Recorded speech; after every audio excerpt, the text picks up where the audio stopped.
Hey y'all, welcome to my channel. Today I'll be making a strawberry cake with vanilla frosting.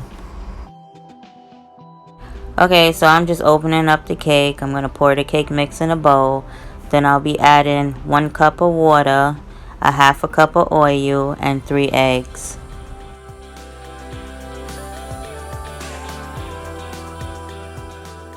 Now I'll just be adding some vanilla extract. Okay, so I'm just going to mix everything up really well.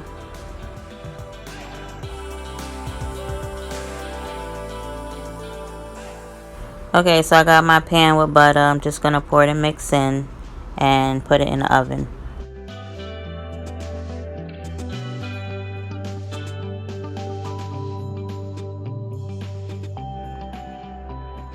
Now that it's done, I'm just going to be adding the vanilla frosting on top.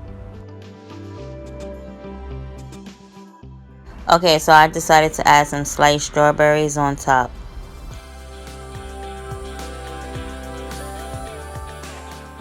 If you're enjoying this video so far, make sure you hit that like button. Wow, this looks so good. Comment down below and let me know what you think.